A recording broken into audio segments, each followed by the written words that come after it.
Sound check, check, check. It's recording. Yes. Be yourself, be yourself. Oh my God. Be authentic, be authentic. We talk about authenticity all the time. What is authenticity? It's very simple. It's simply being the self that is a win for you at all times. I'm not one of those people that thinks, oh my God, you have to be the same person in every room. That means you're authentic. No, it just has to be yourself that is on your side. You can decide that I'm going to show up in this space with this part of me because it works best for me in this room. That is still authentic. When a person meets you, they do one of these three things. They like you, or they dislike you, or they are indifferent to you. And these three things are inevitable. There's nothing you can do about these three things. I know what's funny? People can oscillate between those three things. Someone can meet you today and decide, you know what, I don't really know. And then they spend time with you and they're like, wow, me likey. Someone can meet you and go, oh my God, I've met my soulmate. And they sing a song and they tell everybody, do you know, I've met my soulmate. I've met the one that I love. And then guess what? They spend time with you. In 2 weeks, they're singing a different song. And how we feel about people that we just met is about how we ourselves see the world. Authenticity exposes compatibility. I tell you, this is what you hope for. This is what you hope for. That when you meet people, you're truly learning if you're truly compatible with them. The reason why a lot of us are so afraid of showing up as ourselves is that we're trying to maintain a story. We're trying to sustain a brand, an image. In order to be a self that is a win for you in every situation, you have to be, number one, you have to be somebody who understands that there is a difference between discomfort and danger. That something is unpleasant doesn't make it harmful. When you're honest about who you are to yourself, then it becomes easier to present that person in public. You think, oh, someone met me on Monday and they're like, oh, I think Pearl is this kind of lady. You know, she's this, she's that, she's this. And then they meet me on Tuesday and I'm shaking my bum in the middle of the street. And they're like, ooh, I didn't know that's your problem.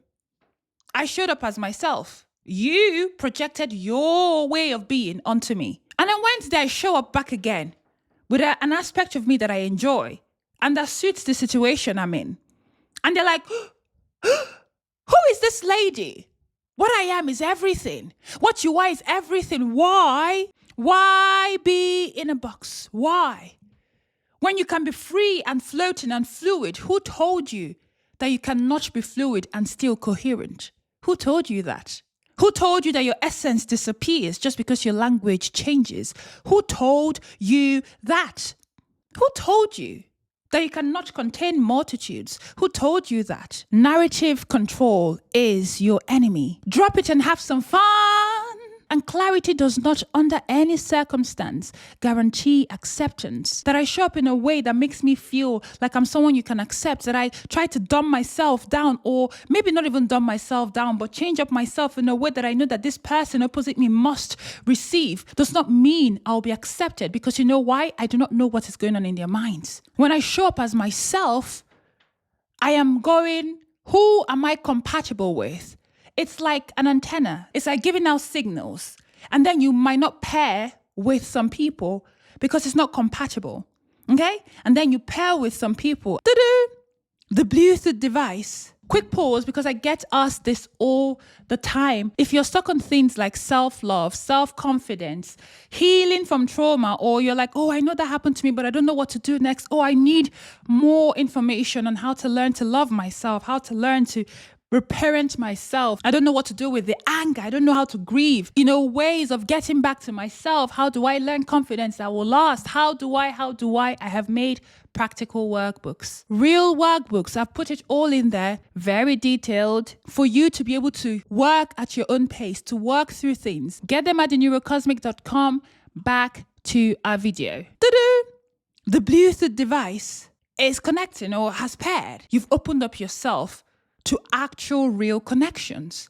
People who see you, who understand you. And let's not forget that when you show up as a self that you do not like, listen, something happens. The connections you have are not honest anyway.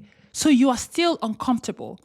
So why not choose a discomfort that has the best outcome? And the thing is, a lot of people don't like honest people. And I'll tell you why. A lot of people don't like honest people because honest people demand something from them. People do not resist authenticity. What they resist is what it demands of them. Understand this and know peace. Once you understand this, then you stop taking it personal. And then it changes how you see love.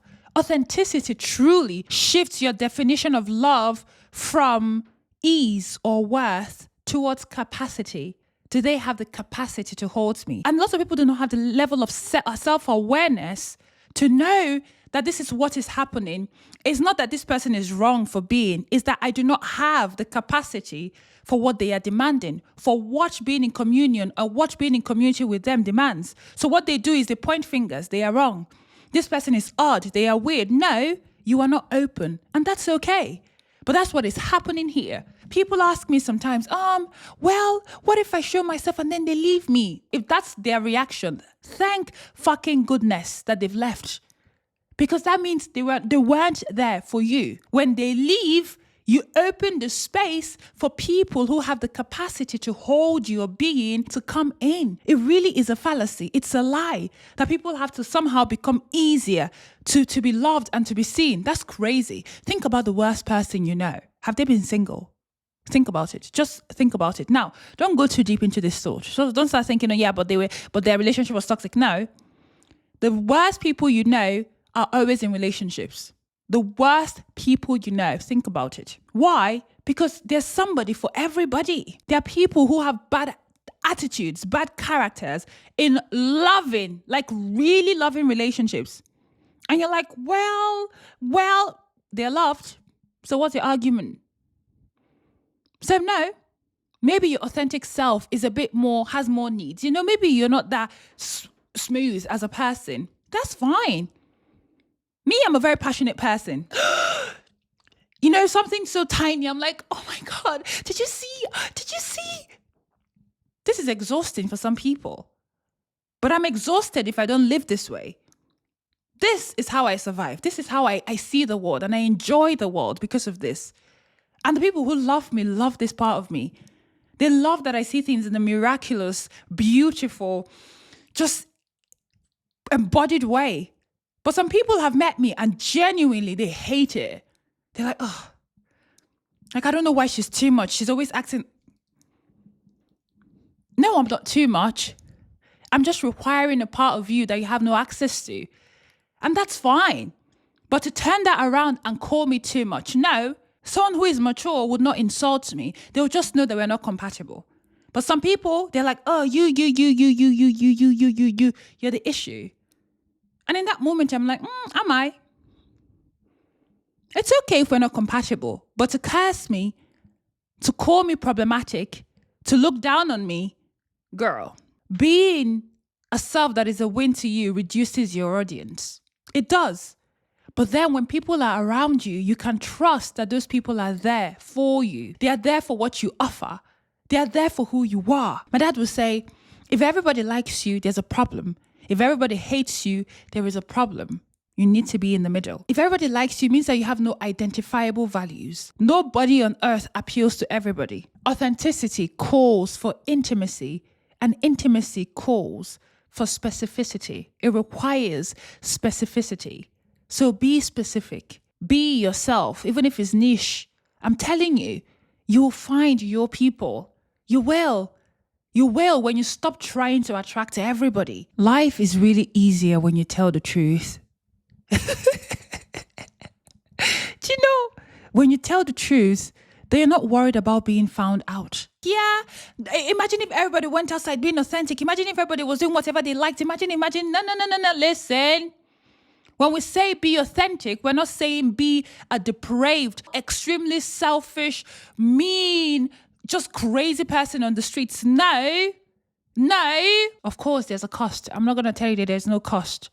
Responsibility. You have to take responsibility for yourself, for what you do. Can you stay even when you disrupt? And remember that you're afraid doesn't actually mean you're in danger. Because when I conquer a fear, then next time I have evidence to know that I can conquer it. So I don't run. But I have to conquer it to be able to gather the evidence. Do you get me? So can you stay? Honestly, it's uncomfortable. But What isn't? What isn't? It's just about picking your poison. I think I've said a lot today. I don't even know if it's coherent, but whatever. I'll see you in the next video. Bye.